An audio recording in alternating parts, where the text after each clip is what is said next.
Halo, Shalom. Berjumpa lagi dengan saya, Aldi Dauhan, dalam program No Bible, No Breakfast. Kita akan kembali melanjutkan pembacaan Alkitab kita saat ini, yang terambil dari Kejadian pasal yang ke-20, ayat 1 sampai yang ke-18. Demikianlah firman Tuhan. Abraham dan Abimelek. Lalu Abraham berangkat dari situ ke tanah Negeb, dan ia menetap antara Kades dan Syur. Ia tinggal di Gerar sebagai orang asing.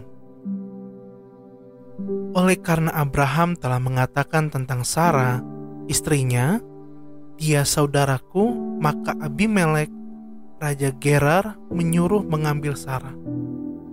Tetapi pada waktu malam Allah datang kepada Abimelek dalam suatu mimpi serta berfirman kepadanya, "Engkau harus mati oleh karena perempuan yang telah kau ambil itu, sebab ia sudah bersuami."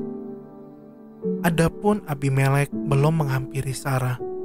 Berkatalah ia, "Tuhan, apakah engkau membunuh bangsa yang tak bersalah? Bukankah orang itu sendiri mengatakan kepadaku, 'Dia saudaraku'? Dan perempuan itu sendiri telah mengatakan, 'Ia saudaraku.' Jadi hal ini kulakukan dengan hati yang tulus dan dengan tangan yang suci." Lalu berfirmanlah Allah kepadanya dalam mimpi, "Aku tahu juga bahwa engkau telah melakukan hal itu dengan hati yang tulus. Maka aku pun telah mencegah engkau untuk berbuat dosa terhadap aku. Sebab itu aku tidak membiarkan engkau menjamah dia. Jadi sekarang kembalikanlah istri orang itu, sebab dia seorang nabi. Ia akan berdoa untuk engkau, maka engkau tetap hidup. Tetapi jika engkau tidak mengembalikan dia, ketahuilah, engkau pasti mati. Engkau dan semua orang yang bersama-sama dengan engkau." Esokan harinya pagi-pagi Abimelek memanggil semua hambanya dan memberitahukan seluruh peristiwa itu kepada mereka. Lalu sangat takutlah orang-orang itu. Kemudian Abimelek memanggil Abraham dan berkata kepadanya, "Perbuatan apakah yang kau lakukan ini terhadap kami? Dan kesalahan apakah yang kulakukan terhadap engkau, sehingga engkau mendatangkan dosa besar atas diriku dan kerajaanku? Engkau telah berbuat hal-hal yang tidak patut kepadaku." Lagi kata Abimelek kepada Abraham, "Apakah maksudmu maka engkau melakukan hal ini?" Lalu Abraham berkata, "Aku berpikir, takut akan Allah tidak ada di tempat ini, tentulah aku akan dibunuh karena istriku. Lagi pula ia benar-benar saudaraku, anak ayahku, hanya bukan anak ibuku. Tetapi kemudian ia menjadi istriku.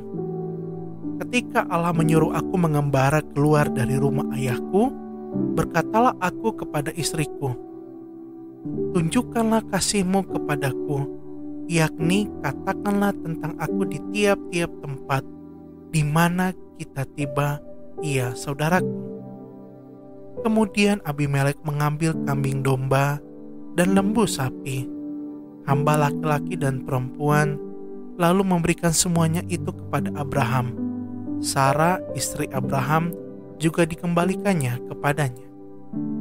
Dan Abimelek berkata, 'Negeriku ini terbuka untuk engkau, maka menetaplah di mana engkau suka.' Lalu katanya kepada Sarah, 'Telah kuberikan kepada saudaramu 1000 sikal perak. Itulah bukti kesucianmu bagi semua orang yang bersama-sama dengan engkau. Maka dalam segala hal engkau dibenarkan.' Lalu Abraham berdoa kepada Allah, dan Allah menyembuhkan Abimelek dan istrinya dan budak-budaknya perempuan, sehingga mereka melahirkan anak. Sebab tadinya Tuhan telah menutup kandungan setiap perempuan di istana Abimelek karena Sarah, istri Abraham itu. Demikianlah pembacaan Alkitab kita saat ini. Tetaplah jaga kesehatan dan Tuhan Yesus menjagai kita senantiasa.